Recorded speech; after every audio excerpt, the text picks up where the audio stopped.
Mike Pettin. Look, I understand you're starting Brian Hoyer. I understand it.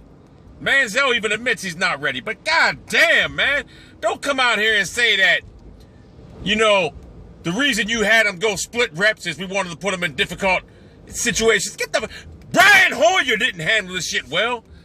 Mike Pettin, you're a fucking joke offense. You are clueless offensively. Seriously. You need to Kyle Shanahan, just let him run the offense, whatever. Even though the guy's a fucking joke. Let him run the offense. I'm disgusted right now. I'm fucking so disgusted. I thought it was going to be a good year. Who it might be, I don't know. I find myself, I know Manziel's going to be in. I mean, look, let's look at this, man. The Cleveland Browns, are we expected to go anywhere? Fuck no. But god damn it, man, you got Johnny Manziel, the only team in history that has a fucking guy that everyone wants to see and everyone wants to talk about. You're putting him on the bench. You're going to stack him away neatly on the bench. I mean, Mike Pettin, you're a fucking joke. I'm sorry, you are a fucking joke. If I was running the Cleveland Browns right now, you know what I'd say? I'd say, Brian Hoyer, look, you folded. You folded under the Manziel mania, because that's what he did. He folded like a cheap lawn chair, and you just didn't handle it. So I'm starting to even know, like, look, Manziel's not ready. We know that. He's not ready. But you know what? The only way to get ready is to play. You know? You're not going to read books on how to fucking get pussy. The only way to get pussy is to get pussy. So that's what Manziel needs to do, is go out there and play. God damn, man. It just pisses me off. I mean, honestly, I hope Hoyer does well, but being that he didn't handle this quarterback competition at all, I mean, it swallowed him up. Because the Manziel mania got to him. He even admitted it. It just didn't perform well. He didn't seize it. He didn't seize it. It was given to him by default.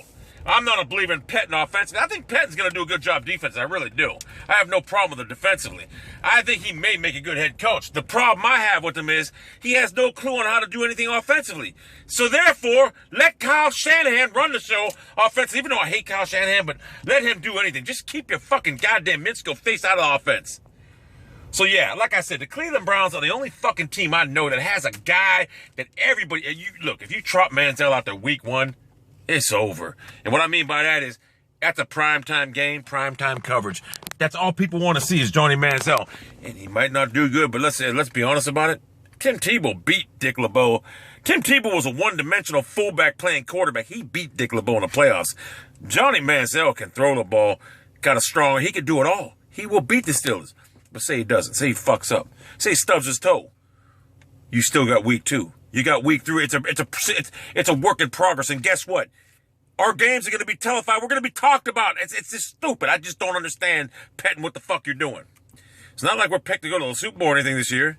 Do I think Hoyer can lead us to the Super Bowl? Be honest with you, after seeing him get involved golf by this Manziel mania, I'm not so sure Hoyer can do anything. What I think will happen to Hoyer is I think he'll get injured. I think Manziel will come off the bench in 1 or 2, 3, 4 games, whatever. And I think he'll be ready to lead. And I think he will take the proverbial bull by the horns. And I think he will fucking dominate. I think Manziel will fucking dominate. And the thing about Manziel is you have to let him play his style of game. You know, him flipping people off, whatever. That's how he plays. That's how Manziel is. He's like a fucking rebel. You let him play the way he wants to play.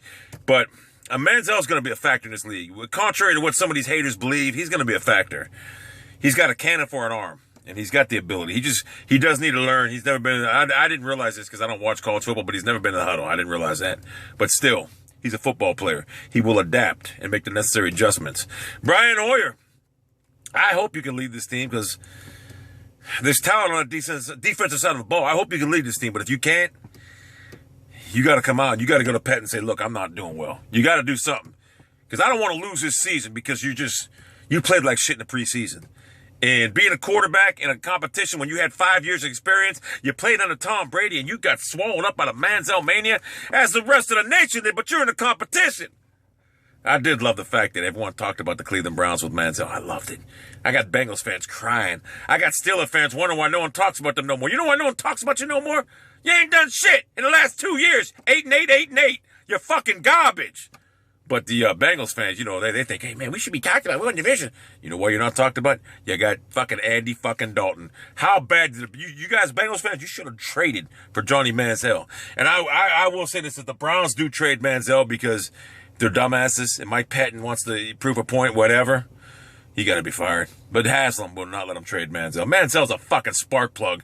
Here's a guy like Tebow, but the Manziel mania is bigger than Tebow mania ever was. Trust me when I say that. If Manziel played this year, you ain't seen nothing yet. I mean, the preseason, it was big. If he started week 1 and just continued to start you ain't seen nothing until you see the Manziel fucking mania.